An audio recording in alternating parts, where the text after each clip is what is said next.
Emer Rabbit, thanks for joining us. Can we explain to people why do we believe that Daniel Kinahan is on the way back to Ireland? So, Fionn, this has been speculated all summer. There's been various different reports about Daniel Kinahan that since he was held in custody in Dubai prison over the Irish justice system's attempts to extradite him back to Dublin, that he was going to appeal, which is standard practice. And since then there's been a lot of speculation that he is expected back before September. So this wasn't a massive surprise, but I suppose it kind of kicked off yesterday when there was a tweet from someone who is associated with Daniel Kinahan, a podcaster. And, we had obviously been aware that Daniel Kinahan was supposed to be trying to appeal his extradition back to Ireland. So we looked into this story, and while the Gardaí have kind of officially said that they don't have any information in relation to this, it is believed that he lost his appeal this week and that he is expected back in Ireland in the coming weeks. We don't know we don't think it's going to be days, possibly weeks, but probably quicker than months. Yeah, I suppose the problem is we look at it, we try and measure other legal systems in terms of our own, and if this was happening in Ireland, it would all be very in open court, and we'd know exactly what was happening. This is an entirely different jurisdiction, entirely different legal system, so we have to work off what we're hearing. Word seems to come out from a podcaster, but this podcaster does have links then to Kinahan's, or not links, but he's been in contact with him in the past. So talk to me about this guy. Yeah, so James English, he's a Scottish podcaster, and he's kind of like a celebrity in his own right. He was previously in a relationship with Kerry Cantona of Atomic Kitten fame, and he's dated other influencers, and he does this podcast series where he basically gives controversial people with criminal convictions, and he sort of gives them a platform to talk about various different things. So he was due to have Daniel Kinahan on his podcast in 2022. He did a 3-hour podcast with Daniel Kinahan. There was promotional clips put out, and he said about Daniel's going to get his chance to finally talk. Irish media weren't giving him time, all this kind of thing. And then all of a sudden the podcast was pulled, and for legal reasons. And at the time, James English was quite critical of this. He was saying that, it was impeding his right to free speech and Daniel's right to free speech, and that the interview would have been amazing and all this kind of thing. So fast forward a few years, and James English puts out this statement saying that Daniel Kinahan is on his way back to Ireland.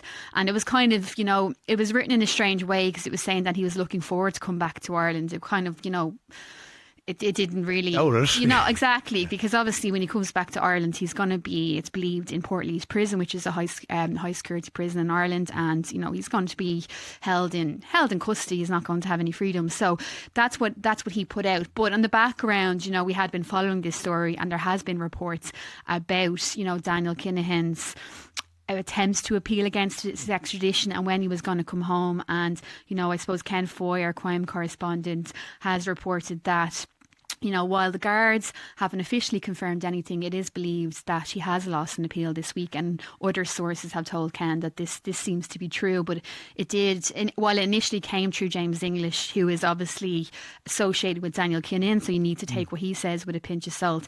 In the background, we were aware, that authorities are hoping to get Daniel Kinahan back in the coming weeks, which now looks like it's going to happen. And so, in the meantime, Daniel Kinahan is in prison in Dubai. Yeah. And again, we have to say different jurisdiction, different values. Not a pleasant place to be either. No, we've heard, a lot of different stories around the conditions in there. It's about 45 minutes from, the kind of the glitzy side of Dubai where Daniel Kinahan would be in for over 10 years.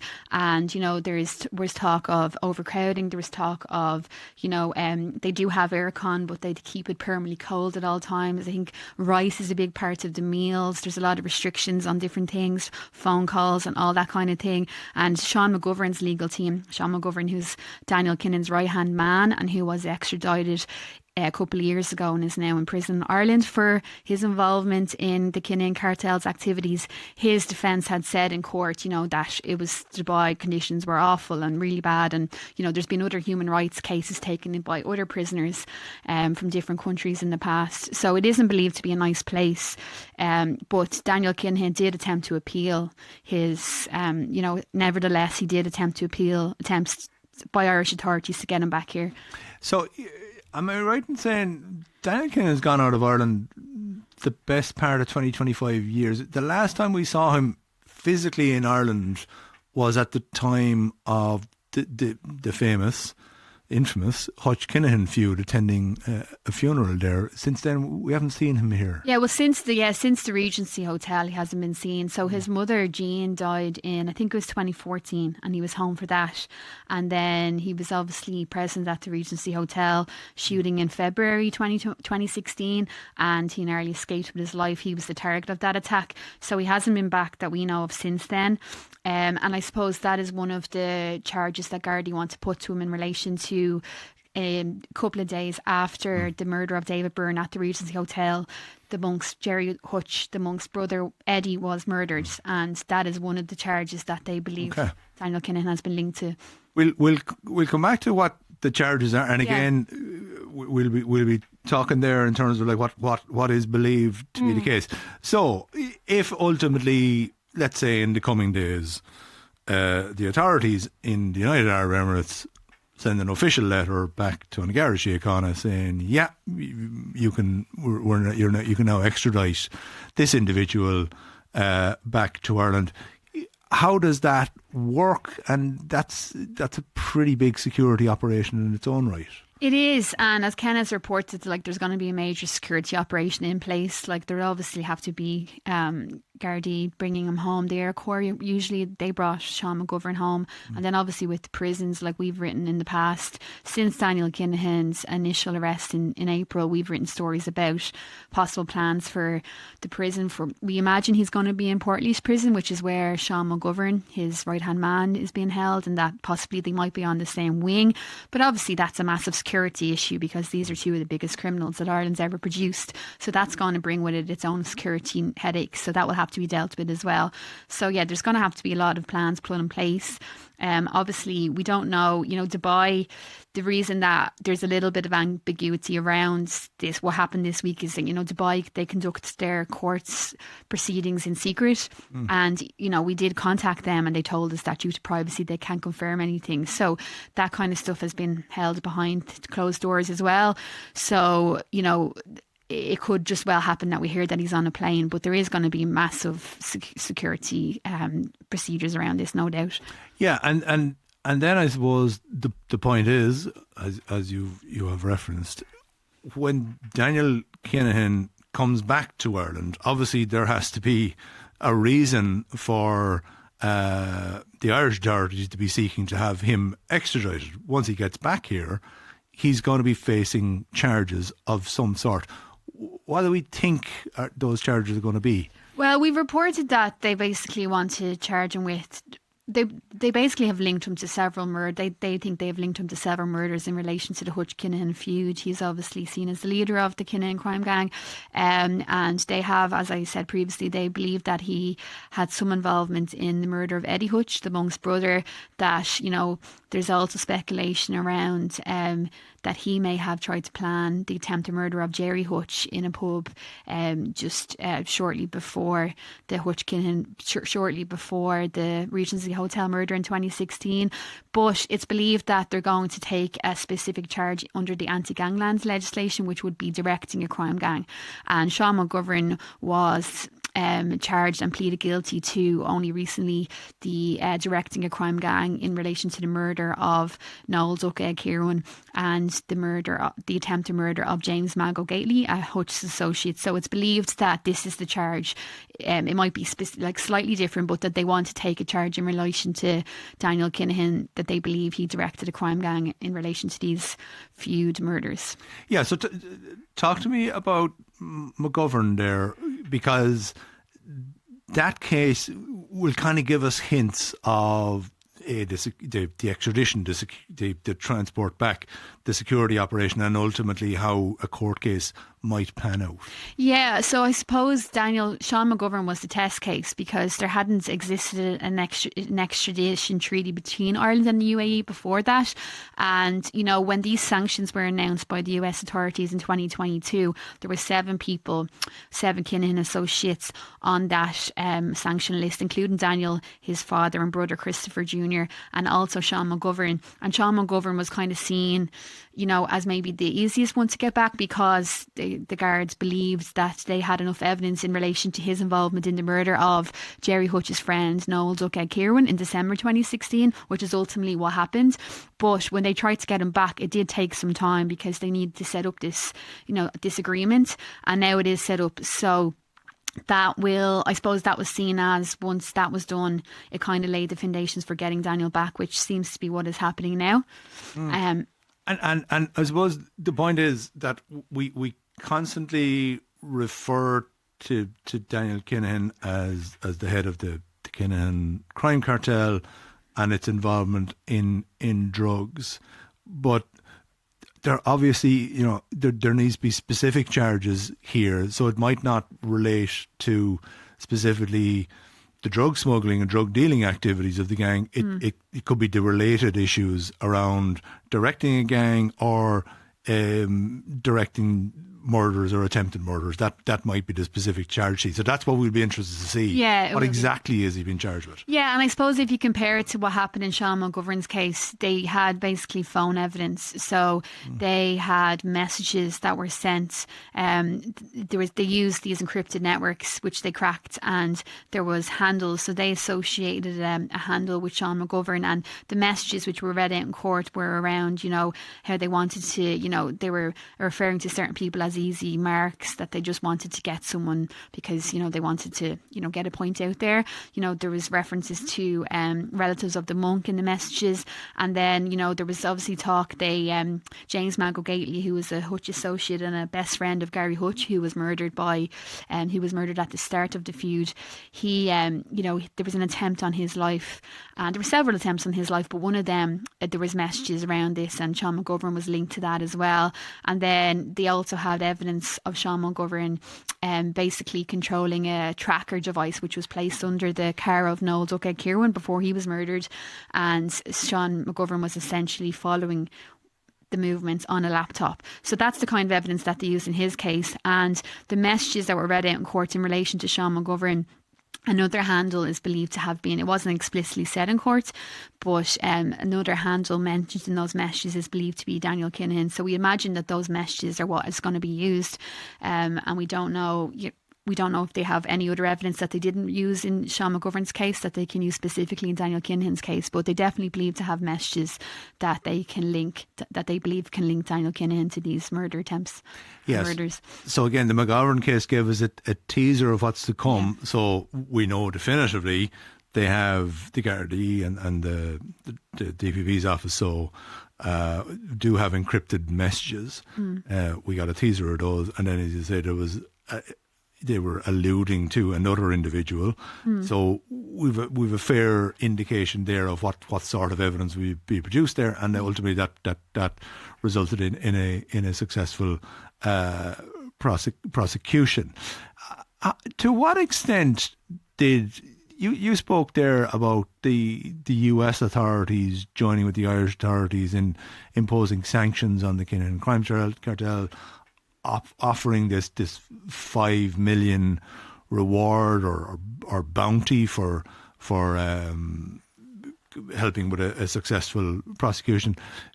To what degree do you think that move really put the squeeze on this operation?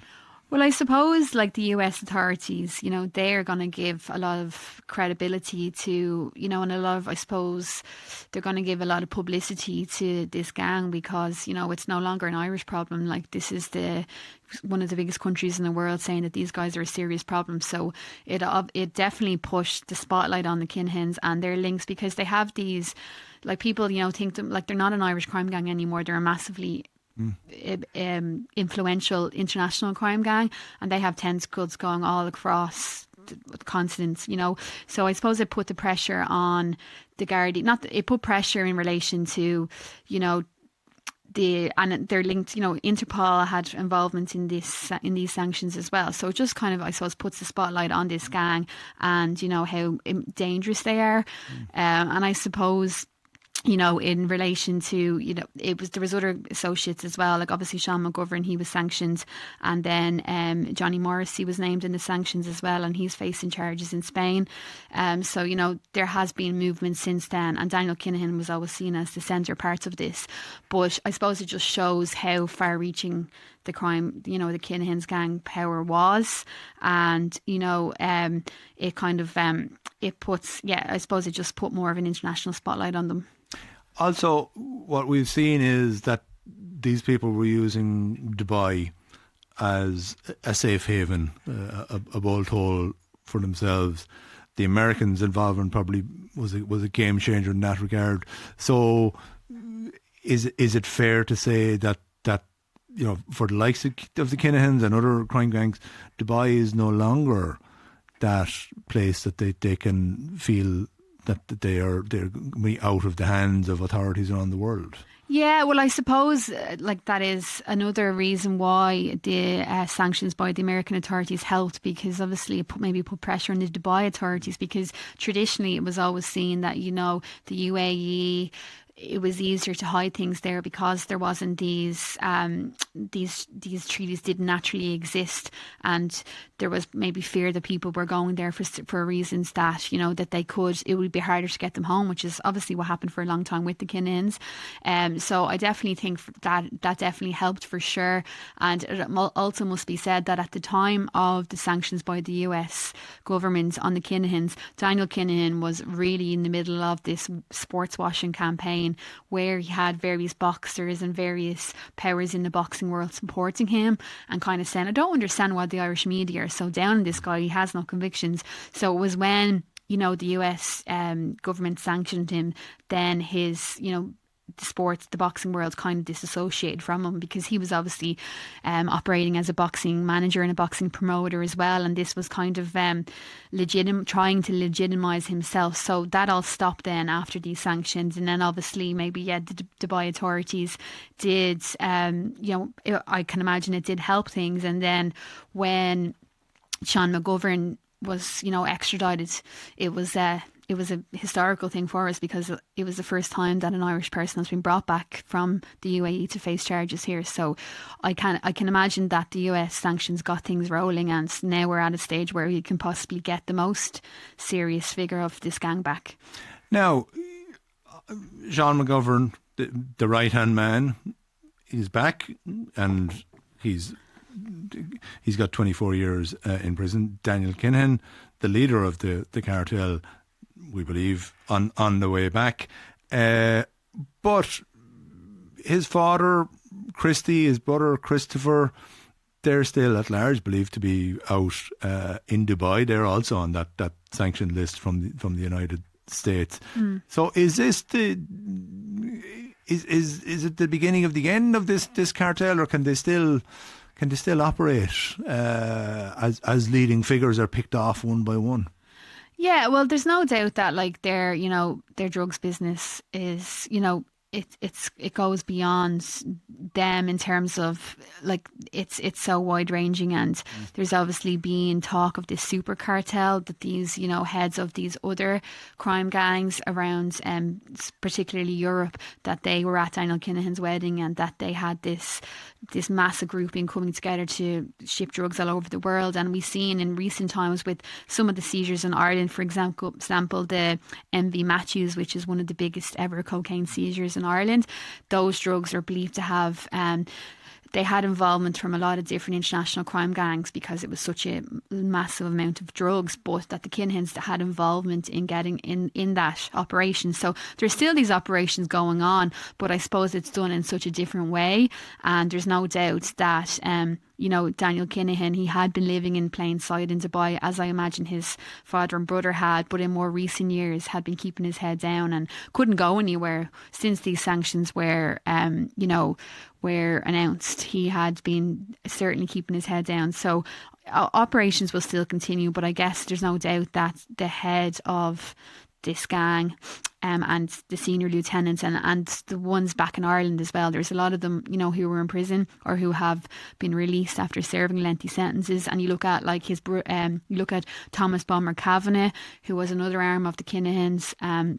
He is serving I think it's a 27-year prison sentence in the UK for drug trafficking, and he was a massive part of one arm of the Kinahans operation back in the day as well. So I don't think anybody could be naive to say that, you know, there's no more drug dealing going on by the Kinahans, but there's such a, you know, they have such tentacles that spread. It's hard to know where it stops and ends, but there's no doubt that having the leaders, you know, some behind bars is a massive help with, you know, in terms of the policing against them. Okay, Emma Rabbit, thanks very much for updating us on those developments.